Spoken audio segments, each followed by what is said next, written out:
Listen, all this takes a lot of getting used to. And you do get used to it after a while.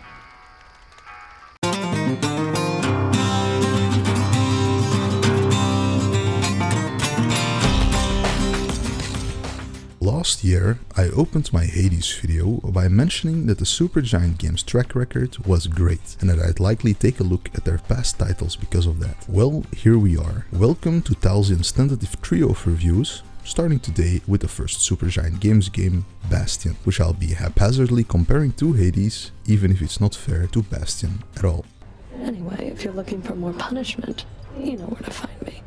Released in 2011 and published by Warner Bros. Games, Bastion, developed by the then fledgling indie studio Supergiant Games, hit the scene in arguably the golden age of indie games, back when Minecraft first came out and the Xbox Live Arcade was still a thing.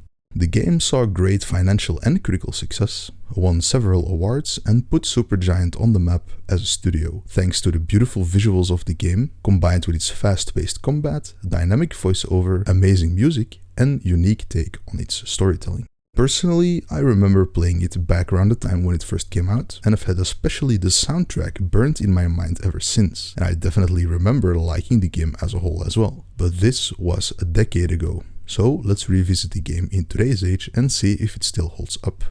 Proper story is supposed to start at the beginning. Ain't so simple with this one. Now here's a kid whose whole world got all twisted, leaving him stranded on a rock in the sky. He gets up, sets off for the Bastion, where everyone agreed to go in case of trouble.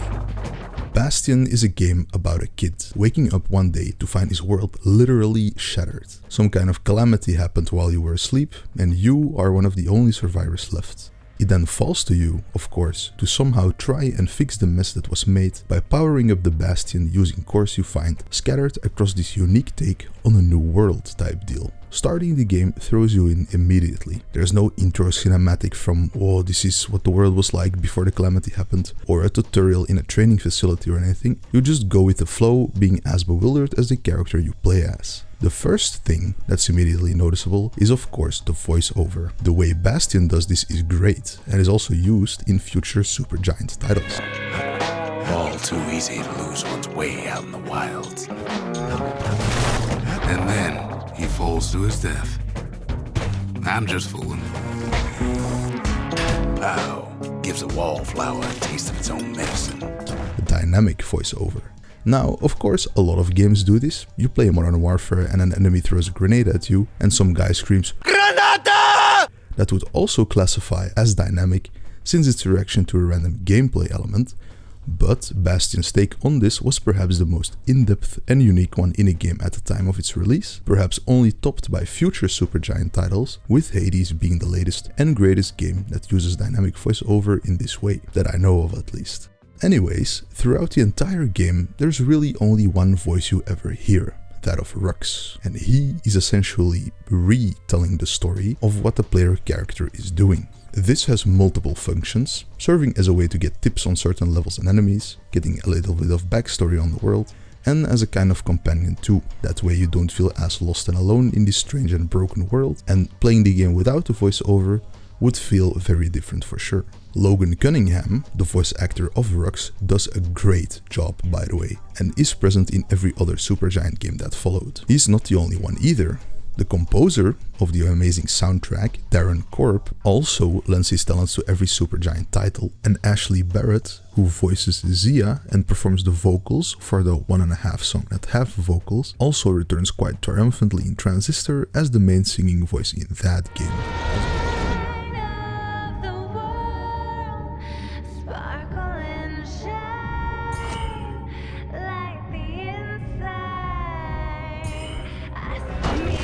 As well as voicing and singing in Hades and Pyre 2.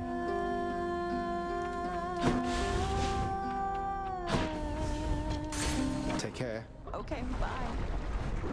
Keeping the praise focused on Bastion, however, the soundtrack and voiceover really carry the story, with every detail being voiced so you don't miss anything. and every foray into the world being scored beautifully, combined with the gorgeous hand-drawn artwork, it's easy to see and hear why this puts Supergiant Games on the map. For me specifically, anytime Zia's theme starts playing when I'm shuffling through my music playlists, it definitely brings back some memories and a smile to my face. It's a hauntingly good song. I hope you build a wall. I dig my hole, you build a wall. But that's enough about the sounds of the game. How does it actually play? Bastion plays quite similarly to Hades, or rather it's the other way around of course, both being an action combat oriented isometric game. Isometric oriented games do have a bit of a tendency to feel inaccurate. Especially aiming ranged weapons can become a bit frustrating, even with the auto aim on a controller and the arrow path that shows its trajectory. I would still recommend a controller here, just like I did for Hades, even if it's just to avoid a weird bug where rolling and moving in a certain direction didn't work for me on the keyboard. For melee strikes and getting hit yourself, however, there's definitely times where it felt frustrating. Most melee weapons in Bastion are quite short-ranged, which exacerbates the problem a bit, though there is a long-ranged spear you can pick up later down the line, even if this then has the problem of inaccuracy again. This is offset by having tons of defensive options, however, and it's definitely not so bad that it ruins the game completely. These frustrating moments were in the large minority, with the game feeling responsive for the vast majority of the time. The combat also becomes faster paced towards the end of your journey, mainly in what enemies you fight, which helps of course, but compared to the flow of Hades' combat, it definitely comes off as lesser, which is to be expected of course. There are different weapons to unlock to spice up the combat more, with new weapons becoming available at specific parts in the story. You can equip 2 weapons at a time, each bound to a different button. Each weapon's moveset is very limited compared to Hades, but combining 2 different weapons prevents combat from feeling too samey all the time, especially if you switch around your loadout from level to level. These weapons aren't really combinable, however. You can't seamlessly combo a hammer swing into a machete swing or anything, but rather it gives you 2 different options of dealing with your enemies. The enemies in the world of Bastion consist mainly of non-humans, each with their own means of hurting you and or protecting themselves. Squirts usually swarm you in big numbers, gas fellas only attack by charging up their attack, scumbags leave trails of ooze and charge at you, you know, stuff like that. These different traits and behaviors in the different enemy types lend themselves mainly to specific weapons of course, with the Fang Repeater being a lot more effective than the bow for large packs of enemies and vice versa. It all fits quite logically if you've played video games before.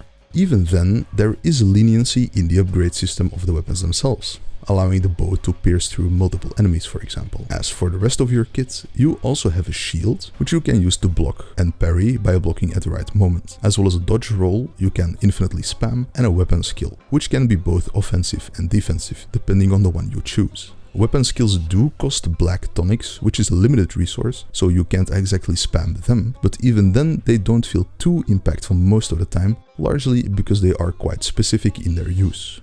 He sees what's left of his lifelong friend.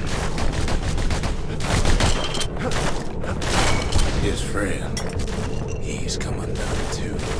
You can change your weapons and weapon skills at armories, with most levels having one halfway through, either to afford you a chance of picking new weapons when encountering new enemies to better combat them, or a chance to change into a new loadout after picking up a new weapon that doesn't feel quite right yet. The usual go-to for me was a melee weapon in one slot and a ranged one in the other, which seemed like the best choice for most levels and probably what was intended too, with enemies being out of melee range not being uncommon. You can parry their projectile attacks back into them of course, but wiping them out with the carbine is quite faster and looks a bit cooler too. Enemies can hit surprisingly hard, and some levels, especially the swamp ones, can become very annoying, with all the poison and pincushions around. Poison swamps, huh? This really is the Dark Souls of Supergiant Games. Game. Bastion is very forgiving when it comes to damage, however, since you have the 2 options of blocking and rolling, with on top of that healing tonics as well, which are quite plentiful to boot. You can even expand on their usefulness by activating spirits, which are just buffs essentially, some with drawbacks too. Does this make the game a little bit too easy? It could, but then there's the Pantheon system to alleviate that issue. Through this Pantheon system, you can unlock different gods to invoke, which grant extra challenge in different forms, like faster enemies, tankier enemies, enemies dropping bombs on death, stuff like that, with the trade-off being extra experience and fragments as reward, and the extra challenge of course. There's also a unique trial for every weapon, testing your skills with a set weapon in a time trial type arena, rewarding you with a unique weapon skill for beating the best time or hitting enough targets, as well as some upgrade materials too. These are a cool addition and a fun side activity, but some aren't beatable without having some weapon upgrades first, especially the revolver one, which isn't a bad thing per se.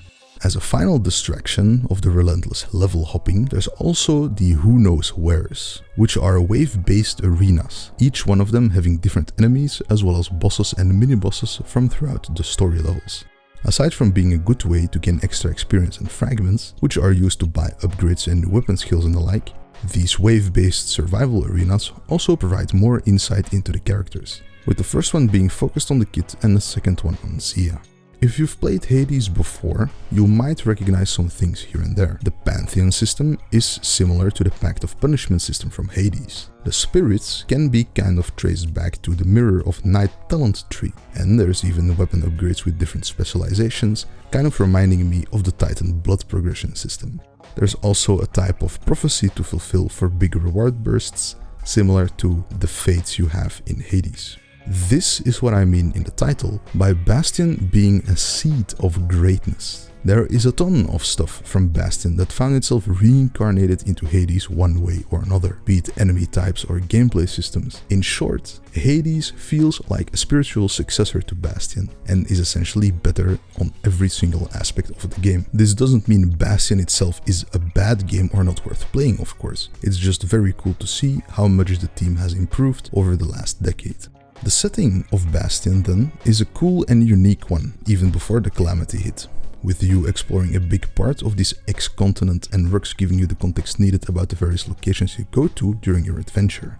Visually, it's absolutely gorgeous, with a lot of colors and level-dependent color palettes as well. The hand-drawn art never ceases to amaze in any Supergiant game, even if it's sometimes hard to tell which parts are what and where's where. I'm going to talk about the story as a whole next, and since the game is so old, I'll be dropping spoilers from the start, so if you haven't played the game yet, I would recommend it for sure, if it looks any good to you from what you've seen so far. The talent of the studio already starts shining through this first title, though you might be spoiled by Hades if you've played that before. Proper story is supposed to start at the beginning. Ain't so simple with this one. As we've seen, the game starts the literal day after the calamity happens, which has shattered the world and petrified all humans you meet at the start. Going through the first level, familiarizing yourself with the game and its base mechanics, a smooth narrator voice guides you and commentates along the path, which turns out to be Rux, an old man present at the Bastion, which is the last hope of humanity and the agreed upon refuge after a calamity would happen. So what did actually happen? Throughout your travels, you meet two other people, Zia, the singer, and Zolf, the ambassador. No hiding he's an Ura. Folks like him ain't never been a common sight in Zealandia. These two are Ura, a different race from the Zealandians, which the Kid and Rux are. They have quite the storied history too. Zealandia and the Ura have been at war for quite a while in the past, but with the Ura having a home underground and Zealandia being above ground, a peace was settled eventually. A superficial peace. Zealandia being a colony from a faraway motherland, of course its main priority was wealth and Imperium. This was gained by purchasing a quarry from the Ura, which turned out to hold a type of living memory rocks, which are usable as a power source. These are the cores you try and find throughout the game to power up the Bastion, and you usually rip them from parts of the city that used these cores to power themselves, and is also what keeps most of them afloat. It is implied that these cores, combined with some things laid bare in an erupted volcano, are what allowed Zealandia to build the Bastion in the first place, with the Bastion functioning as both a doomsday weapon and final refuge at the same time. Its original intent was to wipe out the Ura in one fell swoop, so they wouldn't be a threat to Zealandia ever again. But the Bastion was being built with the help of Ura defectors, including the father of Zia as one of its chief designers and Rux as another. Turns out Zia's father wasn't about to let Zealandia wipe out his people, so he sabotaged the Bastion to backfire, destroying Zealandia instead of the Ura if Zealandia ever used the Bastion to try and wipe them out in the first place. This was the Calamity, the result of a hunger for power and pure human hubris. Yes, our people caused the calamity, but here we are trying to fix it.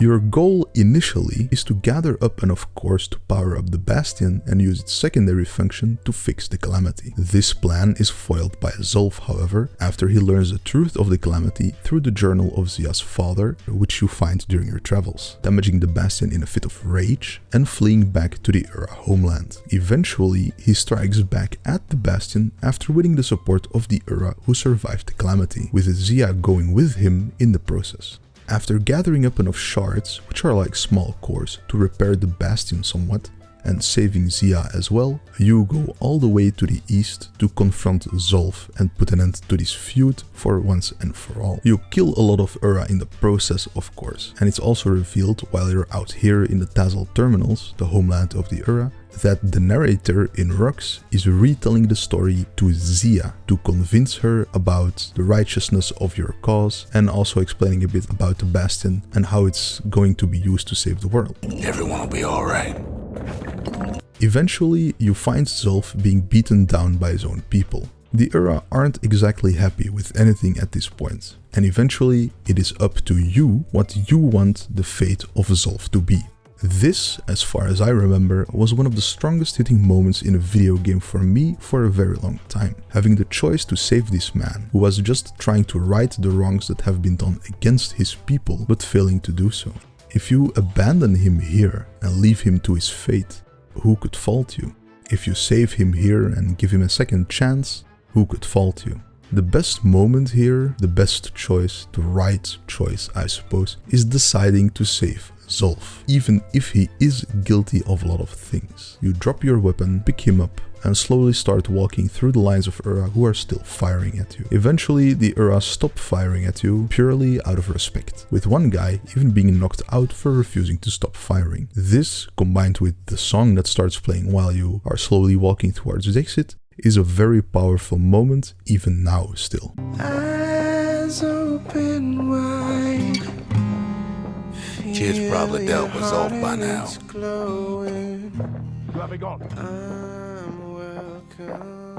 It reminds me of myself when I was his age. I ever tell you about those days? After you get back home, either with Zulf saved or by massacring the Ura by yourself, you arrive at the second and final choice of the game: what to use the Bastion for. Its secondary function in fixing the Calamity is essentially turning back time to, presumably, the moment the Bastion was completed. This has the risk of history repeating itself, of course, even if Rux is hopeful that it won't turn out the same way because of all the experiences you've had in trying to save the world, even if there's no memories transferred with it, or at least not completely, since if you go through New Game Plus, which is canonically after the restoration ending, Rux does have a sense of deja vu throughout the entire run, and the New Game Plus playthrough also starts with the last words of the restoration ending, so that kind of shows the futility of this ending. I'll see you in the next one. Proper story is supposed to start at the beginning. Ain't so simple with this one. The Bastion could also be reconfigured to serve as a type of ark, allowing you to travel this broken world, looking for survivors or more unbroken lands to try and fix things up. A new exodus, with the sins and mistakes of the past fresh in your mind, determined to see no repeat of them. This ending, saving Zulf and going on the exodus, is essentially the canon one, if not the best and most wholesome one, which is also heard in the ending song, which is a duet between Zulf and Zia, and the lyrics are also leaning towards the exodus. I set myself fly, the wind will take me back to my